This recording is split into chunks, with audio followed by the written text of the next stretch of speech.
नमस्कार बंधु माने मो चैनल को आपण मानक बहुत बहुत स्वागत। मनीष जन्म रे महान हुएनी, से तांकर कर्मरु महान होइथाए। एही अद्भुत सत्य को महाभारत रे एक मनीष निज जीवन रे प्रमाण करी देखाइथिले।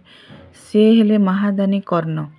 अपमान घृणा अन्याय सबु सहिथिले, किंतु तांको मन रे दीपर आलोक केबे लिभि नथिला। केते अवस्था रे आमे भांगी जाउछु, किंतु कर्ण से कदापि भांगी नाहंती। से आमको शिखाइछंती जीवन जेते कठिन हेउ, मनुष्यर चरित्र ओ नीति जदि दृढ़ ताले ताको केही हराई पारिबे नाही। ताहले आज आमे कर्णଙ୍କ जीवनरू सेही 5टी महान शिक्षा देखिबा, जहा तुमर जीवन को बदलाई दे पारिबो। जन्म केबे भी तुम भविष्य निर्णय करे नाही। जन्म नुहे काम मनीष को महान करिथाए। कर्णर जीवन आरंभ होइथिले विपदरू। से जन्म नेले महापराक्रमी कुंतीଙ୍କ गर्भरू, किंतु परिस्थिति एमिति थिला जेउथिरे कुंती निज शिशु को समाज रे स्वीकार करि पारि नथिले। बाध्य होई छाड़ी देइथिले। कर्ण राजा कुंतीଙ୍କ पुओ हेइथिले, किंतु दुष्ट भाग्य रे से सुतपुत्र भावे बढ़िले। पांडव माने राजपुत्र माने तांको उपरे हसुथिले, अपमान करुथिले। तापरे कर्ण को पालिले एक साधारण दंपति।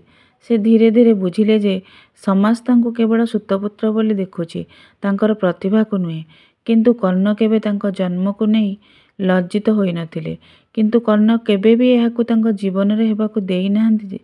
से निज परिश्रम रे निज तपस्या रे विश्वर सबुठारु महान धनुर्धर होई गले। से गोटिए कथा मने रखिथिले, मोर परिवार मोर भविष्यत करिदिए नाही। मोर काम, मोर श्रम, मोर अभ्यास सेगुड़िक मोर आत्मपरिचय। तांको धनुर्विद्या, दृढ़ प्रशिक्षण और अविरत प्रयास द्वारा से अर्जुन को मध्य चैलेंज करि पारिथिले। आम पई शिक्षा होची जन्म, परिवार, दरिद्रता, अवहेला एगुड़िक आम पथरे बाधा होई न थाए। द्वितीय शिक्षा होची कृतज्ञता और निष्ठा केबे भी छाड़िबा नुहे। कर्ण जीवन रे सबुठारु सुंदर गुण हेउची कृतज्ञता। जदिओ समग्र जगत तांको अवहेला करथिला, जदिओ गुरु द्रोण तांको पांडव मानक सह पढ़िबाकु देई नथिले, जदिओ अर्जुन नित्य तांको अपमान करुथिले, दुर्योधन तांकर जीवन रे आसिले एक संपूर्ण परिवर्तनर सह। से कर्णर प्रतिभा को चिन्हिले। से योग्य सम्मान देइथिले, एक राजांक परि सम्मानित स्थान देइथिले। कर्ण एही एक उपकार को जीवन भरी मने रखिथिले। जेतेबेले निजर भाई पांडव मानक पाखरे जाई पारुथांता, सेतेबेले से जानिथिले कि पांडव पक्षरे रहिबा सत्य। तांकर निष्ठा तथापि दोहलाई नाही। जेउठारु सम्मान मिलिछि सेठाकु छाड़िबे नाही। एहा थिला कर्णଙ୍କ नीति। आम पई शिक्षा, जेउ माने आमको कठिन समय रे साहाय्य करंती, से माने आम पई धनर परि संपर्कर निष्ठा मनुष्य को खूब उच्च को नहीं जाए। तृतीय शिक्षा होची दान, मनुष्यर सत्य संपद। कर्णଙ୍କ दान देवार अभ्यास आज भी प्रसिद्ध। से केबे काहाको ना कहु नथिले। जे किछि तिला से हसी हसी दे देउथिले। तांको दानवीर कर्ण बोली कुहा जिबार सर्वश्रेष्ठ कहानी होची इंद्र राजा तांको पाखरे भिक्षारे आसीथिबा घटना। इंद्र एक ब्राह्मण छद्मवेश रे आसी तांको पवित्र कवच और कुंडल मागिथिले।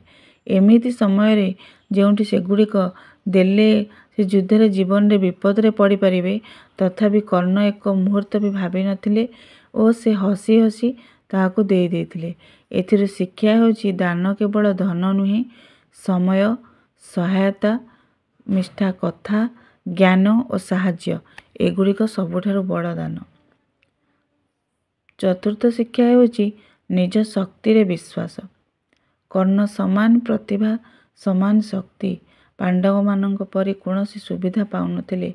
से पाखरे नथिला स्वामी, कुल, नाम, प्रशिक्षण, उच्च सुविधा नथिला गुरुंकर सम्मान।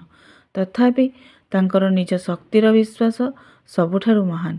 से जानुथिले अन्य मते अमान्य करि पारंती, किंतु मु निजको अमान्य करि पारिबे नाही।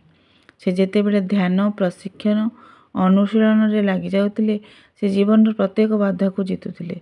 आम पई शिक्षा होची जीवनर सबुठारु बड़ शक्ति निज प्रति निजर विश्वास।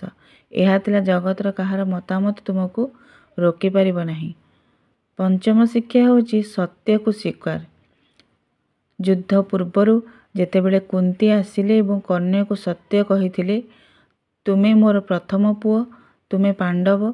एही मुहूर्त रे कर्ण जदि चाहि थांते से पांडवंक पक्षरे जाई परिथांते, ताहले से एक महाराज होई जाई थांते। सम्मान और समृद्धि सबू तांक पई प्रस्तुत थांता। किंतु कर्ण एक कथा कहिले, आम तो साहाय्य देइथिबा दुर्योधन को मु केबे भी छाड़ी परिबे नाही।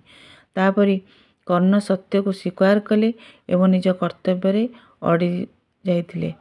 आम पई शिक्षा होची सत्यर सम्मुखे पळाइबा सहज, किंतु सत्य को मुहांमुही स्वीकार करिबा सेठारे किछि सत्य सबुबेले सत्य।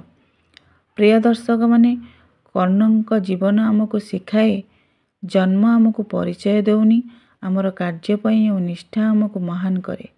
आजिर 5टी शिक्षा जदि तुमर हृदय को छुई पारिछि, तेबे निश्चय कमेंट रे लिखि दियो केउ शिक्षा तुमको सबुठारु अधिक प्रभावित कला। एई भली ओडिया मोटिवेशनल माइथोलॉजिकल वीडियो पई मो चैनल को लाइक शेयर एवं सब्सक्राइब करंतु। शेषरे एक कथा, जगत तुमर कहानी को बुझिबा को डेरी करि पारे, किंतु तुमर सत्यता परिश्रम केतेबेले भी हारिबो नाही। धन्यवाद। जय श्री कृष्ण।